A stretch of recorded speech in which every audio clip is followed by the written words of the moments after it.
il y a eu Enoch. Après Enoch, il y a eu Methuselah. Après Methuselah, il y a eu les mecs. Après les mecs, il y a eu Noé. Et lorsque les mecs donnaient naissance à Noé, les mecs disent, voici maintenant la personne. Voici maintenant un fils qui nous consolera du travail de nos mains, qui viendra nous reposer. Et après quelque temps, Noé a commencé à vivre. On lui a donné le nom de Noé parce que le nom de Noé signifie repos. Alléluia. Amen. Le nom de Noé signifie repos. C'est-à-dire, la vie de Noé était une mission de la part de Dieu. C'est que la mission de Noé était contenue dans son nom. Alléluia. Amen. Et après, Noé a commencé à vivre. Et quand il a commencé à vivre, il ne savait pas ce qu'il faisait. Mais ce qu'il était en train de faire était en train de correspondre aux attentes de Dieu. Noé ne savait pas pourquoi. La vie a évolué jusqu'au jour où Noé a eu même des enfants. Et après tout ça, il déclare et insiste sur un élément. Il y a eu une grande croissance numérique des habitants de la terre. Les filles en particulier étaient nombreuses. Et en ces temps-là, la Bible insiste pour dire qu'il y avait des géants. Et ces géants, ce sont là que la Bible appelle des Néphilim. On nous dit, ces géants-là, d'où est-ce qu'ils sont provenus? Il s'est passé quelque chose. Pendant que les anges de Dieu, cette histoire, je pense que plusieurs la connaissent, il y avait des anges pendant ces temps-là sur la terre, et ces anges ont vu que les filles des hommes étaient belles. Alors ils ont choisi de les prendre pour femmes. Alors quand ils les ont pris pour femmes, ils ont eu des enfants. Et ces enfants-là, c'est ce qu'on a appelé dans la Bible des Néphilim. Néphilim qui signifie géant. Mais pas seulement n'importe quel géant, mais un géant qui est tyran, qui est un dominateur. Et à part ça, quand Dieu a remarqué la croissance, le taux élevé de cette nouvelle race qui venait de s'introduire sur la terre, Dieu a décidé de mettre fin à l'humanité. En fait, le résumé de ce texte, c'est celui-là. Alléluia. Alors, je voudrais bien commencer mon message en disant ceci. L'histoire de Noé nous intéresse sur un point très important. C'est que Noé menait une vie particulière dans un temps comme celui que nous sommes en train de traverser. Pendant que nous sommes en train de vivre, tout semble normal. Pendant que nous sommes en train de vivre, on pense que tout se passe bien. On pense que ce que je suis en train de faire est bien. Et pendant ces temps-là, je suis sûr et certain, il y a des hommes qui croyaient même peut-être être des serviteurs de Dieu. Peut-être pendant ces temps-là, il y avait des gens qui avaient des temples, parce que l'être humain est fait pour adorer une divinité. Je suis sûr et certain qu'il y avait des êtres qui étaient adorés. C'est-à-dire il y avait des souverains sacrificateurs ou des sacrificateurs quelque part. Je suis sûr et certain qu'il y avait même des hommes sages, parce que les études ont commencé il y a longtemps. Je suis sûr que la science commençait déjà à monter, parce que la science est venue avec Caïn qui a donné la croissance de tout ce qui concerne l'art et la technologie. Caïn est venu avec tout ça. Je suis sûr et certain que pendant ces temps-là, il y avait des études, des écoles, des experts. Je suis sûr et certain qu'il y avait même des sages, parce que la royauté était déjà là. Un roi ne fonctionne pas sans un sage à ses côtés. Je suis sûr et certain que la société était très bien organisée. Mais pendant ces temps-là, Dieu est apparu pour dire, je n'ai trouvé que Noé sur cette terre qui est juste. La question que j'aimerais poser à quelqu'un ce soir, c'est que malgré tout ce que tu sembles être en train de faire pour Dieu, est-ce que Dieu te trouve juste? Je ne dis pas que tu es injuste. Je ne suis pas si juste, si parfait pour venir te dire que tu n'es pas parfaite ou parfait. Je ne suis pas capable d'évaluer ta chrétienté ni même ta sanctification. Mais la question que je me pose, la question que je suis obligé de me poser ce soir, est-ce que je suis juste devant Dieu? J'aimerais dire quelque chose. Est-ce que vous savez que les gens qui vivaient pendant ces temps de Noé ne savaient pas qu'ils étaient injustes devant Dieu? Parce que devant Dieu, la justice n'est pas une question de moralité. La justice devant Dieu est une question d'ordre génétique. La justice devant Dieu n'est pas une question de la civilisation. Ce n'est pas une question de la morale. Mais c'est une question d'ordre génétique. La question que tu te poses, c'est quoi l'ordre génétique? Alléluia. La Bible dit que Noé était intègre, le seul homme intègre dans son temps. La question que je me pose, la terre était remplie d'êtres humains.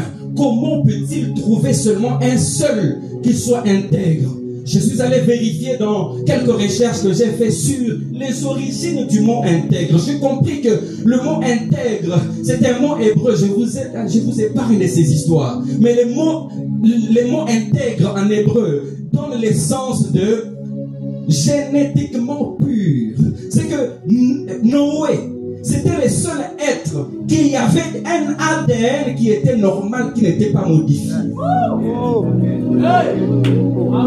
temps de Noé, tous les hommes avaient des gènes de Néphilim qui étaient déjà en eux. Sans les savoir, il y a eu croissance démographique pendant que le temps évoluait. Ces hommes avaient reçu des gènes. Je ne sais pas par quel moyen, mais ils s'est retrouvés dans leur sang des choses qui ne venaient pas de Dieu, mais des anges qui étaient déchus.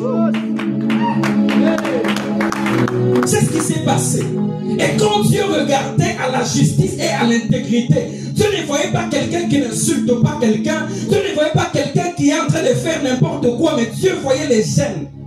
Et la question que tu te poses, mais mon cher, les gènes, ça vient faire quoi dans cette affaire? Tout est question d'ordre génétique.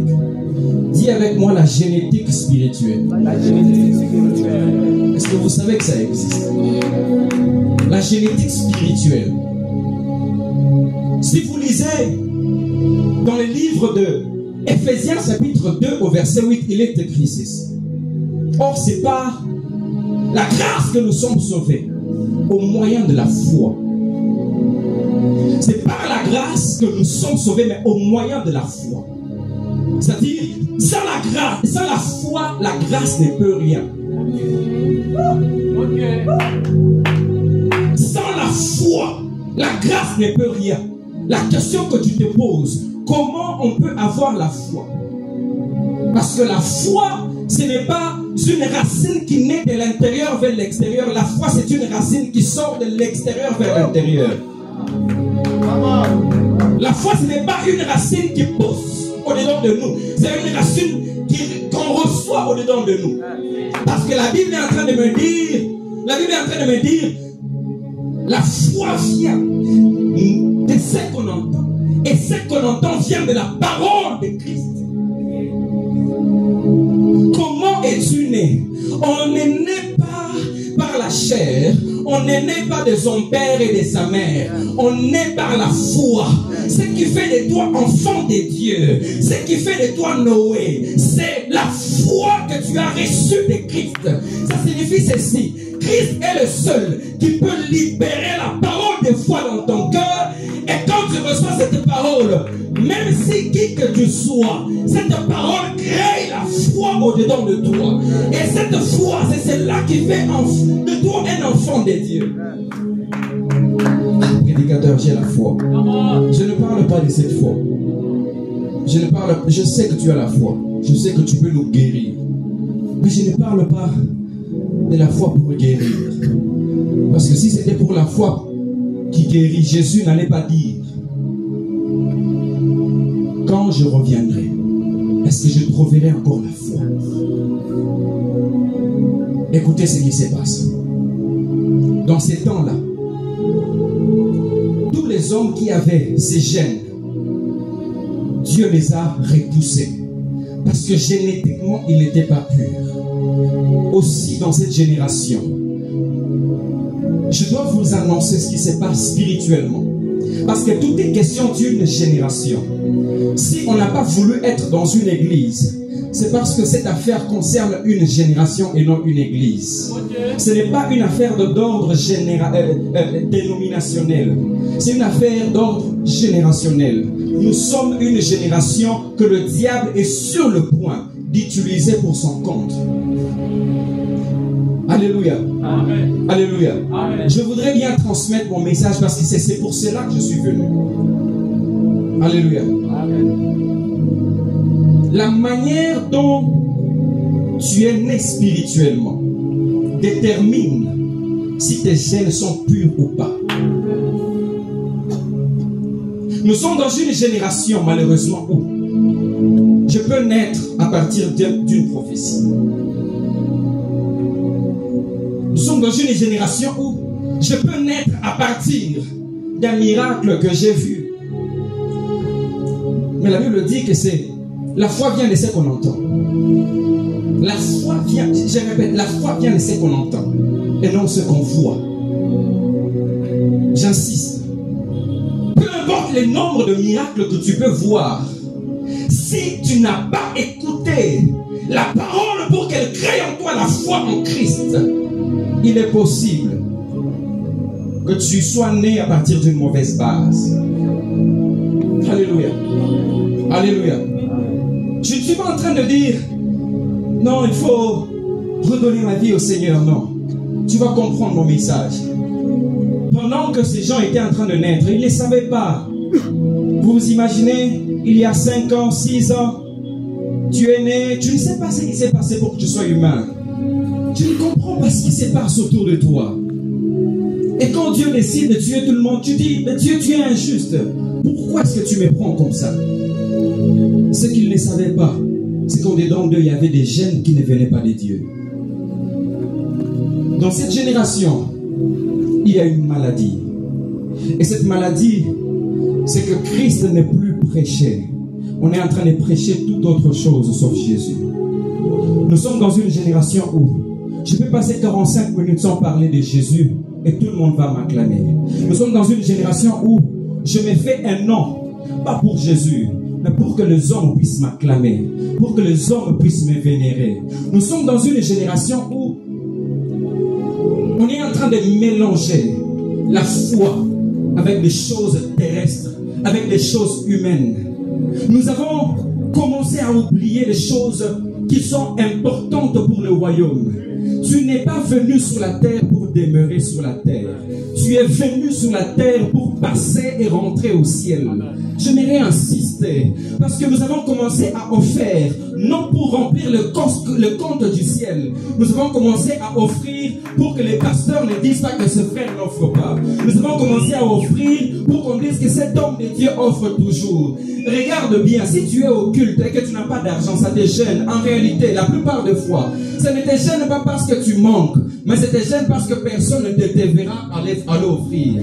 Nous sommes dans une génération où la conscience de l'humain est plus grande que la conscience du divin. Même quand on va au culte, ce n'est plus Dieu qu'on part poursuivre, mais c'est l'orateur qu'on veut écouter. Il veut nous dire quoi? Je suis curieux. Lui là, en tout cas, je ne l'ai jamais entendu. Il veut nous dire quoi? Si tu l'écoutes 3-4 fois, et je l'ai déjà écouté et c'est fini. On est des collectionneurs, des prédicateurs. On est dans une génération où, et ceux qui prêchent, et ceux qui entendent, nous sommes dans un mélange chromosomique. Nous sommes dans un mélange génétique. On ne sait plus faire ce que le royaume de Dieu exige que nous puissions faire. Nous ne sommes pas des habitants de la terre. Nous sommes des passagers de la terre. On n'est pas venu pour faire, on n'est pas venu construire. On est venu passer. J'insiste. On est venu passer. On est passager. Même si ça fait mal à l'entendre, il est temps que quelqu'un commence à préparer sa retour à la maison. Prépare ton retour à la maison. Il est temps que tu te prépares. Le temps est passé où tu faisais les choses pour qu'on te voie. Ça étonne, mais c'est vrai. Aujourd'hui, on se prend des selfies à la montagne. Aujourd'hui, on se prend des selfies à l'église. Je suis à l'église avec mon téléphone sur WhatsApp. Aujourd'hui, ce n'est plus le sacré qu'on cherche à l'église. Pourquoi? Parce que même à l'église, la foi est diluée. Jésus n'est plus prêché. Tout ce qu'on est en train d'enseigner, c'est pour qu'on soit bien apprécié comme des bons prédicateurs. Je me disais, pendant que j'ai préparé ce message, je me dis, est-ce que je serai même applaudi? Je dis oui, tu ne seras pas applaudi, frère. Parce que toi, tu vas parler d'histoire. Nous, on a besoin de voyager. Prêche-nous les voyages. Nous, on a besoin des gens qui nous encouragent à avoir des véhicules. Prêche-nous les véhicules. Mais je me suis rendu compte que quand j'entendais l'organisateur me parler de ces cultes, son cœur était un cœur des sauveurs et non un cœur de quelqu'un qui veut remplir ses poches avec les offrandes. Aujourd'hui, je peux organiser un séminaire de 31 jours juste pour que ma famille et moi, pour que nous puissions aller à Galitos. C'est ça la génération dans laquelle nous sommes. Et malheureusement, on pense que c'est normal. Pourquoi? Parce qu'on est né et on a trouvé les choses ainsi. J'aimerais renvoyer quelqu'un à sa Bible. Il est temps que tu commences à consulter ta Bible avant d'aller à l'église. Parce que nous sommes dans une génération où même la Bible n'existe plus. On ne marche plus avec notre Bible. Même si c'est dans les téléphones, on ne la lit plus. Pourquoi? Parce que il y a eu quelque part dans nos gènes un mélange. Aujourd'hui, si tu es prédicateur, tu finis ton message comme je vais le finir sans prophétiser. On ne t'invite plus les dimanches prochains. Je suis très heureux. Par la grâce de Dieu, j'ai fait plus de 8 mois sans prêcher. Je suis très heureux. Je préfère avoir un cœur en paix que de servir la volonté des hommes. N'oubliez pas, nous sommes au temps de la fin du monde. Et la fin du monde est caractérisée par la 7e église.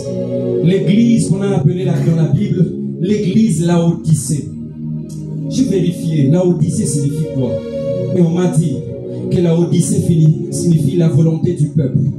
Nous sommes dans une génération où c'est la volonté du peuple qui prime à la chair.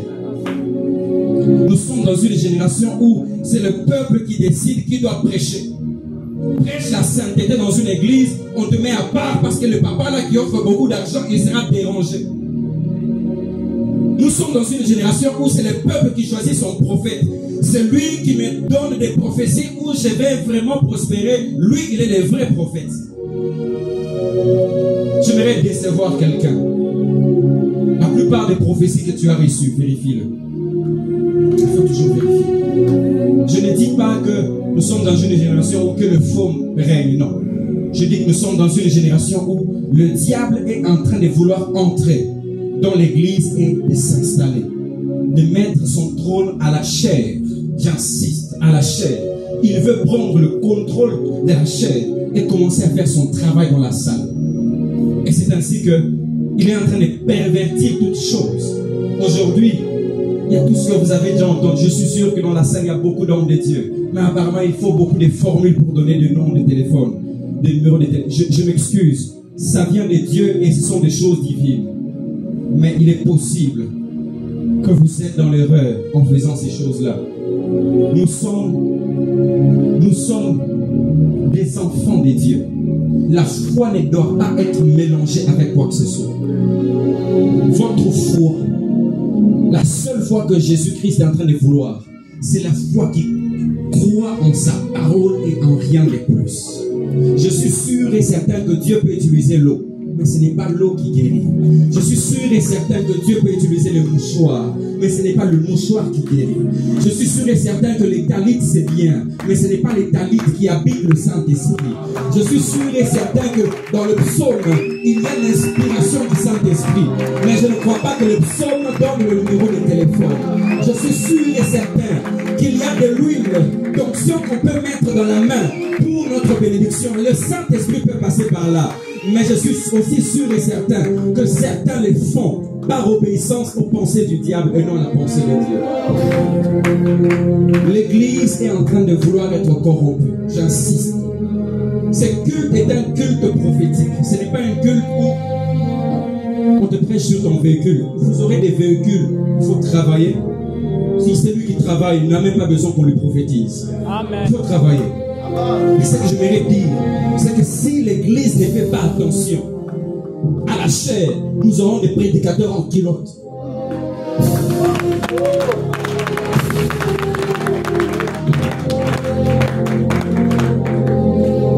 Cette prédication, je l'ai donnée pour préparer le cœur de quelqu'un. Parce que je suis sûr et certain qu'avant la fin de ces cultes, tu vas comprendre la pensée de Dieu pour l'église dans la ville d'Alicassi. Alicassi, le diable est en train de vouloir entrer et établir son trône à la chair. Prédicateur, homme de Dieu, choriste, tout celui qui sert Dieu, faites attention à tout ce que vous entendez à gauche et à droite. Vos révélations, tirez-le dans la Bible. Cherchez les choses dans la Bible et vous allez entendre Dieu. J'aimerais que nous puissions prier un moment et puis je vais laisser la chair. Est-ce qu'on peut se tenir debout un instant juste? Je ne voudrais pas qu'on prenne beaucoup de temps, juste une minute peut suffire ou deux. Mais pendant que tu pries, dis à Dieu, je ne laisserai pas le diable passer par moi pour faire sa volonté dans l'église de Jésus-Christ. L'église appartient à Jésus. Je suis prédicateur de Jésus. Je suis serviteur de Jésus et rien de plus. Le diable ne passera pas par moi. Est-ce que tu peux prier? Si tu parles en langue, est-ce que tu peux prier en langue? Parle à Dieu, parle à Dieu, parle à Dieu, parle à Dieu, parle à Dieu. Parle à Dieu, parle à Dieu, parle à Dieu, parle à Dieu. Est-ce que tu peux parler à Dieu? Est-ce que tu peux parler à Dieu? Le diable ne passera pas par toi. Le diable ne passera pas par toi. Le diable ne passera pas par toi. Le diable ne passera pas par toi. Est-ce que tu peux parler à Dieu? Est-ce que tu peux parler à Dieu? Est-ce que tu peux parler à Dieu? Que le diable ne passe pas par toi. Tu es un serviteur de Dieu aujourd'hui. Tu es un serviteur de Dieu aujourd'hui. Tu es un servant de Dieu aujourd'hui. Le diable ne passe pas par toi. Le diable ne passe pas par toi. Parle à Dieu, parle à Dieu. Parle à Dieu, parle à Dieu, parle à Dieu.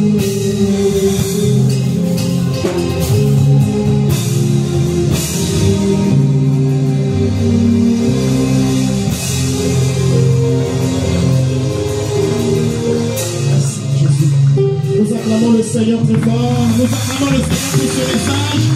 Est-ce que tu peux bien acclamer le Seigneur pour ce message? Alléluia, alléluia. Merci Jésus. Nous allons passer aux offrandes. Pendant ce temps, avant de recevoir le deuxième prédicateur, j'aimerais que nous puissions offrir par ordre protocolaire et nous allons donner nos offrandes, nos contributions pour ces assises de ce soir. Sous la mélodie, nous sommes en train de passer vite pour gagner le temps aux offrandes. Alléluia. Merci Seigneur.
le prophète Denis Katima lors de ses assises. Pendant qu'il est en train de s'approcher sous cette atmosphère, nous acclamons pour la gloire du Seigneur.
Il est hors de question que tu